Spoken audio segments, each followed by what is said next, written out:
Good evening everyone. শতাব্দীর কিচেনে আপনাদের সবাইকে স্বাগত জানাই। আজকের রেসিপি সজনে ডাঁটার ঝাল। এই গরমে যখন মাছ মাংস একদমই ভালো লাগে না, তখন কিন্তু এই রেসিপিটি একবার বানিয়ে দেখতে পারেন। খেতে যেমন সুস্বাদু তেমনই শরীরের জন্যও ভীষণ উপকারী। এই রেসিপিটি কিন্তু গরম ভাতে অসাধারণ লাগে খেতে।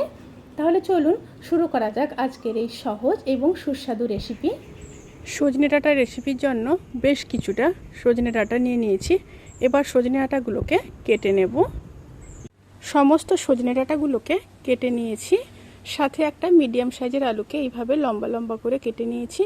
এরপর একটা মশলা রেডি করে নেব। মশলার জন্য নিয়ে নিয়েছি কালো সর্ষে 1 চামচ, হলুদ সর্ষে 1 চামচ, পোস্ত 1 চামচ আর একটা কাঁচা লঙ্কা। সমস্ত মশলাগুলো দিয়ে একটা মিহি পেস্ট বানিয়ে নেব। প্রথমে কড়াইতে সর্ষের তেল দিয়ে দেব। তেলটা গরম হয়ে গেছে, এরপর আলুগুলোকে ভেজে নেব।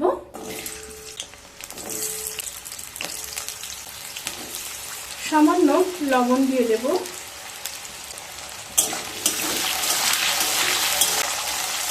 একটু নেড়ে নিলাম। নেড়ে নিয়ে ঢাকা দিয়ে এবার আলুগুলোকে হালকা ব্রাউন কালার করে ভেজে নেব।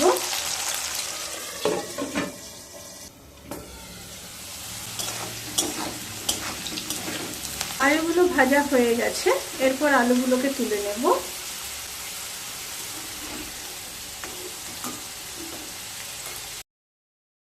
এবার সজনে ডাঁটাগুলোকে ভেজে নেব। এক্ষেত্রে কিন্তু সজনে ডাঁটাগুলোকে খুব হালকা করে ভেজে নিতে হবে।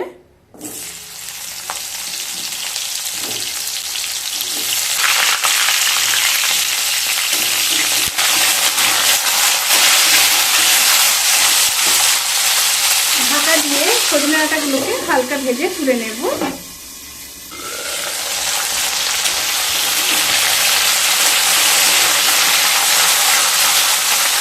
সজনে ডাঁটাগুলো হালকা ভাজা হয়ে গেছে, এবার সজনে ডাঁটাগুলোকে তুলে নেব।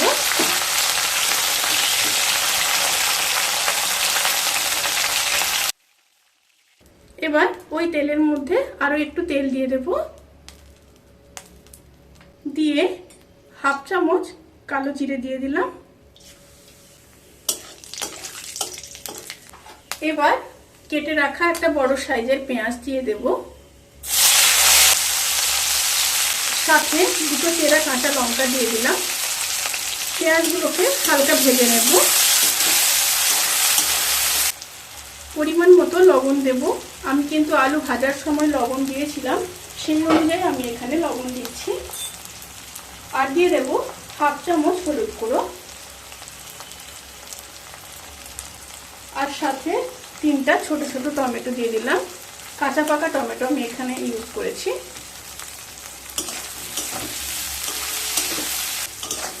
পেঁয়াজ আর টমেটো দিয়ে খুব ভালোভাবে ভেজে নেব।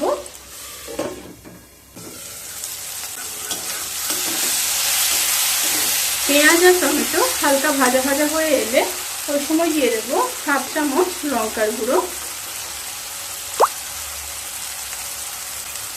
আমি ওখানে কাঁচা লঙ্কা ব্যবহার করেছি, তারপরেও লঙ্কার গুঁড়ো ব্যবহার করলাম। আপনারা এখানে লঙ্কার পরিমাণটা নিজেদের মতো করে কমিয়ে কিংবা বাড়িয়ে নিতে পারেন। আবারও খুব ভালোভাবে কষে নিচ্ছি। অল্প জল দিয়ে দেব।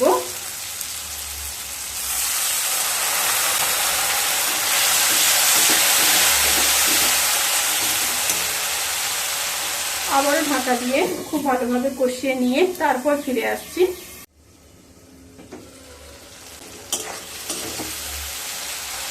মশলাগুলো খুব ভালোভাবে কষানো হয়ে গেছে, এরপর ভেজে রাখা আলু আর সজনে ডাঁটাগুলোকে দিয়ে দেব।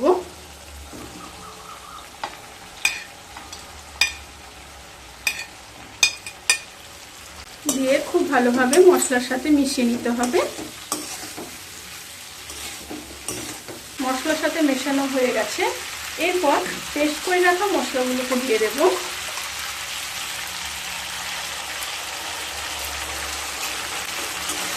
দিয়ে আবারও খুব ভালোভাবে লো টু মিডিয়াম স্টিমে কষিয়ে নেব।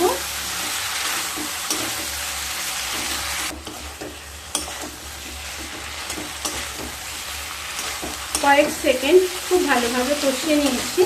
এরপর মশলা ধোয়া জলটা দিয়ে দেব।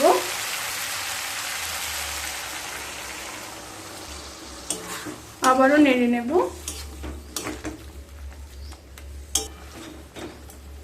এবার ফুটে আসা পর্যন্ত অপেক্ষা করব। তরকারিটা ফুটে এসছে। এবার ঢাকা দিয়ে লো স্টিমে আলু আর সজনে ডাঁটা সেদ্ধ হওয়া পর্যন্ত অপেক্ষা করব।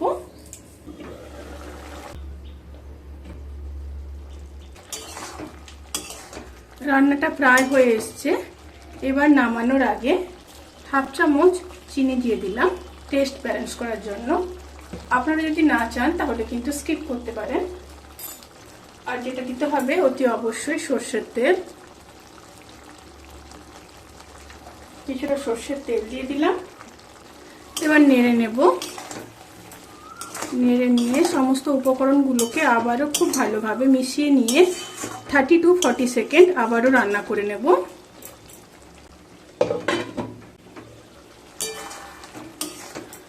রান্নাটা অলমোস্ট ডান। এরপর গ্যাস অফ করে দেব। গ্যাস অফ করে দিয়ে ঢাকা দিয়ে 10 মিনিট স্ট্যান্ডিং টাইমে রেখে তারপর কিন্তু গরম গরম ভাতের সাথে সার্ভ করব। ভিডিওটি কেমন লাগলো প্লিজ কমেন্ট করে জানাতে কিন্তু ভুলবেন না। যদি ভালো লেগে থাকে তাহলে সাবস্ক্রাইব করে পাশে থাকা বেল আইকন ক্লিক করে নোটিফিকেশান অল করে রাখবেন। তাতে করে আমি যত রেসিপি দেব সমস্ত লিঙ্ক আপনাদের কাছে পৌঁছে যাবে। আপনারা সবাই ভালো থাকবেন, সুস্থ থাকবেন, সাবধানে থাকবেন। আজকের মতো এই পর্যন্ত। পরের ভিডিওর জন্য অপেক্ষা করুন। টাটা।